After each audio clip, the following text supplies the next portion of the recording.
So the last couple of weeks have been filled with fun Airbnb events. First, there was no water in one of our properties. Second, the transistor blew in the other property, and there was no electricity for like 4 hours, and we had guests all throughout this time. And then there was an issue with a toilet seat, you guys. Like, you know that everybody talks about, oh, I don't want to have a rental because I don't want to deal with toilets. Well, that is exactly true. However, in today's video, I'm going to share with you what I truly think about the cons of running an Airbnb in Puerto Vallarta, Mexico, or the Bay Area. And along the way, I'll share with you what we've been kind of dealing with. And at the very end, I'm going to share with you why I still believe it is 1,000,000% worth it to invest into real estate here and to grow your wealth and to run your Airbnb rental. It's just sometimes you need that outlet to talk to someone about it. And here I am talking to you about it. Hi friends, and welcome to my channel. My name is Elena, and my family and I moved from Vancouver, Canada to Puerto Vallarta, Mexico in January of 2021. And since, I have been sharing with you amazing real estate opportunities in Puerto Vallarta, Mexico, rental potential, everything there is to know about investing in Puerto Vallarta. And in today's video, we are getting into the cons of running an Airbnb property or short-term rental in Puerto Vallarta, Mexico. Let's go back to the toilet seat situation. About 3 weeks ago, I got a message from a guest who was staying at our property saying that the toilet seat was broken and we needed to order a new one. So I went to Home Depot, and actually I didn't go, I sent my husband to Home Depot to look for the seat. About 3.5 hours later, he returned home saying that there is no such seat available in Puerto Vallarta, and we had to order it. And the order would take about 10 days. The following week, we got a message from a different guest at a different property telling us that the toilet seat was broken. And guess what? There was an available toilet seat for this one, and it was the last one in all of Mexico. So let's just say these types of wine dispensers at the grocery stores come in very, very handy here in PV. Let's talk about the cons of short-term rentals, Airbnbs in Puerto Vallarta. So what if you are considering purchasing a property, using it as a vacation rental, and then Airbnb-ing it or using it for short-term rentals the rest of the time? Con number one that I have been dealing with a lot lately is mañana attitude, meaning that things that need to get done don't get done on time, and there are interruptions that happen here in Vallarta with electrical and water. So depending on where you're located in the Bay, take between 2 to 3 to 4 hours to a couple of days for, let's say, your electricity to come back after a storm or some sort of other event. I'm going to give you an example. The property that we have purchased as a pre-sale, developer passed it on to us. There was an issue with CIPAL, which is the local water authority.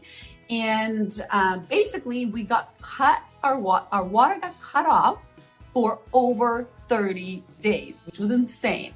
So as you can imagine, we had to cancel all of the reservations, and it was quite stressful, right?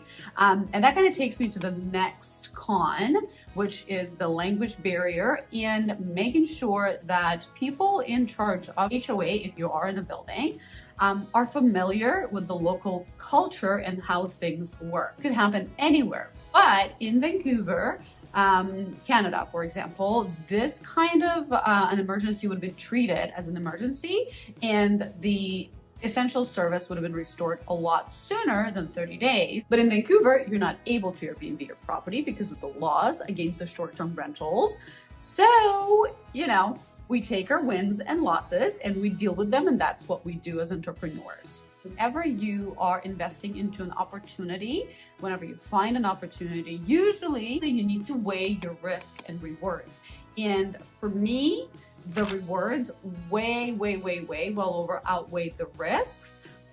But I'm sharing this with you just so you know what kind of things you should be prepared for. Another con that I've learned myself of using your property as a short-term rental here, there's not a lot of support and information out there to help you through your journey.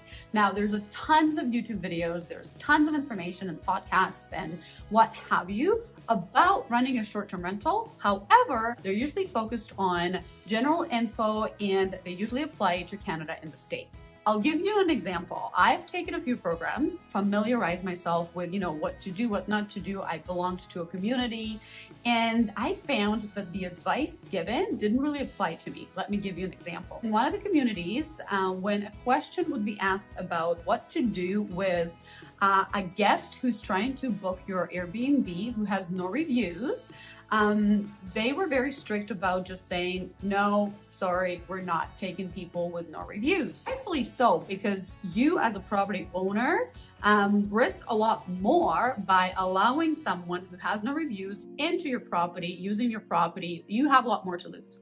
So that made sense.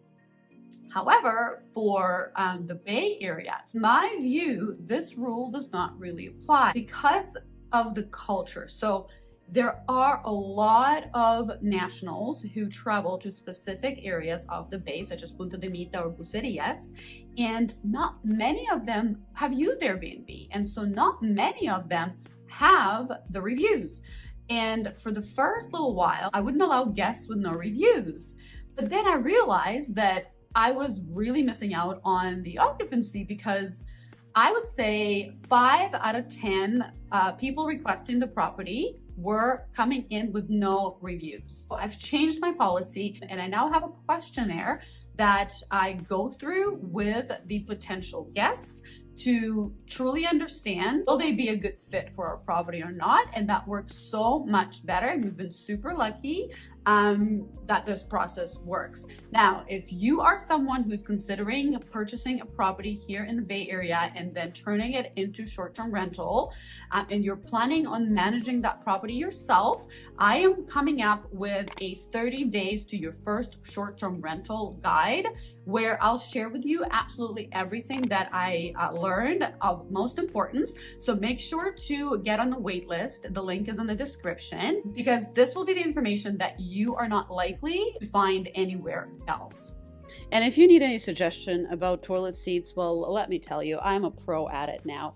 Going back to the toilet seat story, we waited for 10 days, we got the toilet seat, and guess what happened? They've improved the design of it, so the toilet seat would not fit, but we made it work.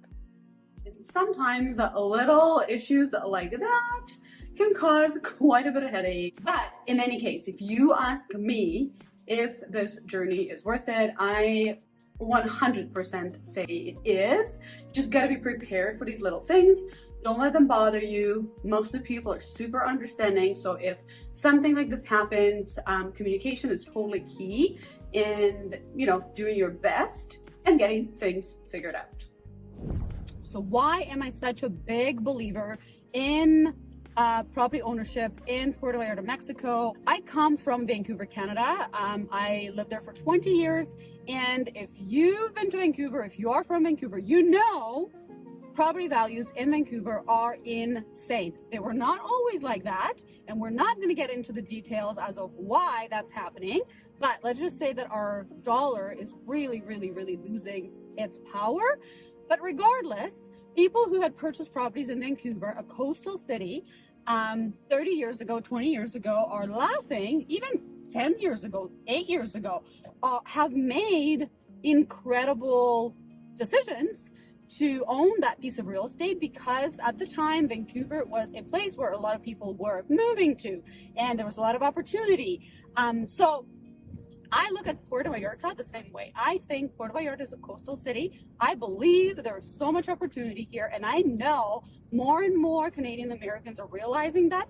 More and more Mexican nationals are also understanding that. And for that reason, I believe property values here are going to continue increasing. And I think that Puerto Vallarta is a perfect place for a first-time investor who is ready to work hard and put in the effort to dip their toes into real estate, because the opportunity is there. You can buy a property that is well priced. You can cash flow it. You can use it as your vacation rental. And contrary to popular belief, you are going to be supporting the Mexican economy. You are going to be paying people who are locals to clean your place, to take care of your bills, to do all the things. So, and at the same time, you are going to be building generational wealth. Is it easy? No, it's not easy, but it is fairly simple. All you need is a couple of months to set things up, get your hands on the resources that will save you a lot of time. I've created many of those resources. There are some free ones, there are some paid ones. I'll have them linked in the description below. Save yourself some time, set things up, and get going with it. Now, are there going to be issues? 100%. I deal with issues every single month, but is it worth it? 100,000,000%, because the little condo that we bought 2 years ago has cash flown us on average $3,000 US a month. It cost us $205,000.